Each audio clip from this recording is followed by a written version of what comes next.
welcome to Charter's Local Edition, a program featuring legislators who have recently been elected and will serve in the 2015 session to come in January. And I'm Mark Staples, I'm your host, and our guest for this segment is Representative Bryce Bennett, House District 91 in Missoula.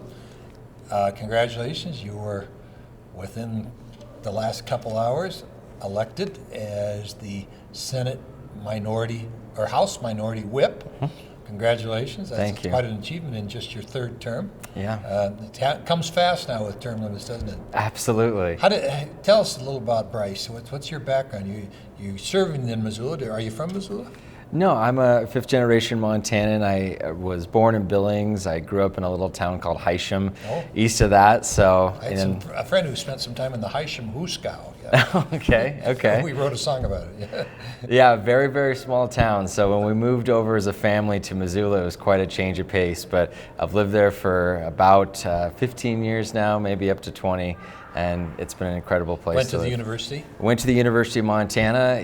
Started your political career there, didn't you? I did. I was an active college Democrat, got involved in the student government there, and just kind of grew from that point. And I've been involved in... And weren't you first elected while you were still a student? No, I had graduated just a little bit after. I graduated in 2007 and ran for the first time in 2010. And what do you do in your non-political life?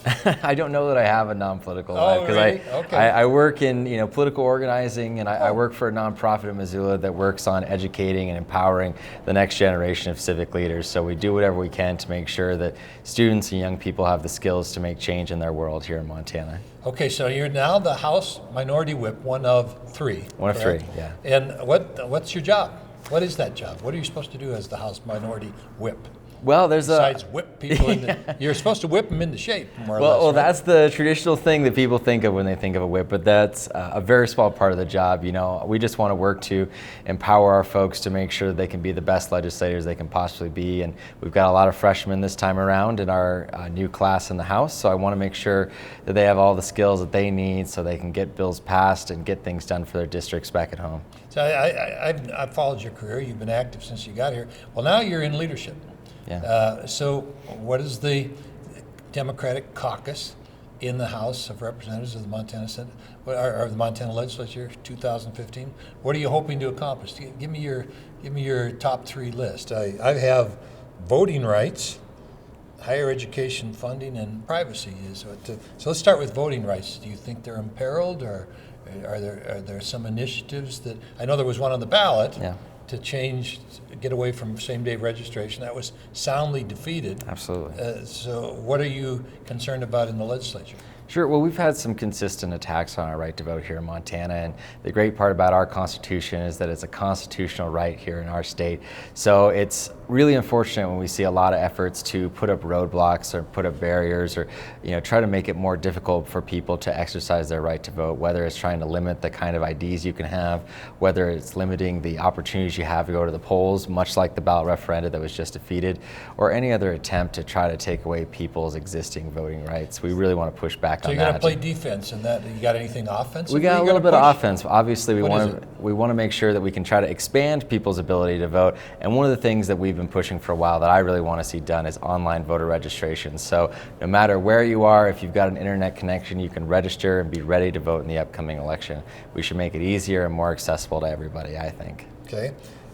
Higher education funding. Well, first of all, you're from Missoula. Yes. So higher education is a major part of your constituency and its economy, but higher education funding would be across the state of Montana. It's not enough, it's enough, and you feel it's threatened, or what do you want to tell me why higher education funding is one of your lists of subjects that you're concerned about? Absolutely. Higher education funding is such a big deal. Obviously, for my community, the University of Montana is just right across the street from my district, and it means a lot to students to have that opportunity to get a degree and get the education they need to compete in this economy. We see statistic after statistic that says that if you have a college degree, you are so much more likely to get a good paying job that's going to have benefits for you and give you the life that you want. So you can have the house, you can have the family, you can have the car, and not have to worry worry about living in poverty. So as much as we can give people the opportunity to continue to have access to higher education, I think the better off all Montanans will be. Okay. You were part of a bipartisan effort last time to, I don't know, expand privacy rights or secure privacy rights in this brave new world of data and internet and identity theft and that whole confluence of that. Tell me what the bill is that you actually worked with some Republican legislators to pass, what opposition you ran into, and what you hope to do with it this time. You know, for the 3 terms I've been here, I've been working on protecting our right to privacy. And you mentioned, you know, we're in the 21st century now, and, you know, our personal information isn't on pieces of paper anymore. It's swarming around the internet, it's up in the cloud, it's all over the place, and it's being used by... How do you protect that once you've, I mean, everybody says, hey, anything you don't want divulged to the world, do not put in a communication on the internet. Absolutely. And how do you protect that once you've done it? And that's a really good point, and one that we mentioned to a lot of young people who are, you know, especially willing to put their information out there on social media. And, you know, the stuff that you put out there openly, expecting it to be seen by your friends or your colleagues, that's your choice. But there's a lot of situations where people are putting information out into the world that they think is private. You know, the things that, you know, when you go to the grocery store and you have your membership card, you know, the list of things that you buy is all tracked and often sold off to other people. Between what you willingly put out there and risk being disseminated to the stuff that you think is protected. You know, what you put on Facebook out into the world, you got to consider that public, and that's kind of, you know, what you're getting yourself into. But in so many situations, people are putting information into private areas that's being sold to corporations, to governments, and transmitted between different people that we never intended for that information to get out. So, what is your opposition to those proposals come from? You know, I think there's a lot of folks that just don't fully understand this issue yet. I mean, it's very new, and we want to make sure that as much as possible we can educate people about the issues that didn't exist 10 years ago or maybe even 5 years ago with the way the information is transmitted between people. Do they sometimes say, well, you're putting such an onus on retailers and legitimate businesses to protect this, that it's, and is there any resonance to that? Is there any, can you work with those people, or you say, hey, you're in business, you do what you need to do? Absolutely. You know, we have worked with businesses, and we want to continue to work with business owners to make sure that, you know, obviously they have, you know, things they need to do to maintain their business and keep it moving. But we want to make sure that at a minimum people are aware of what's being sent out, so that, you know, when you put in that information into your grocery store or where you go to shop at some other place, that people are aware of what they're sending out, so that it's not just a hidden thing anymore. And we want to make sure that people are knowledgeable about what's going on.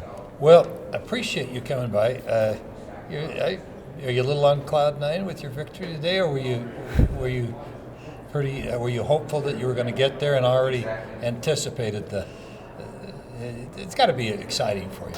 Well, I was very hopeful, but you can never be for sure with any of this stuff. So I'm grateful to my colleagues for allowing me the opportunity to serve in leadership. Well, listen, we're grateful that you would run. We're grateful that you serve.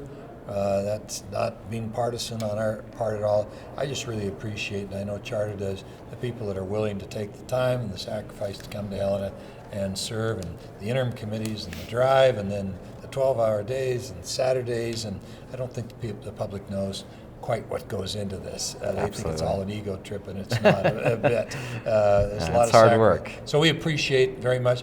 Thank you for stopping by. Thank you so much. And we'd like to thank the viewing audience for tuning in to Charter's Local Edition.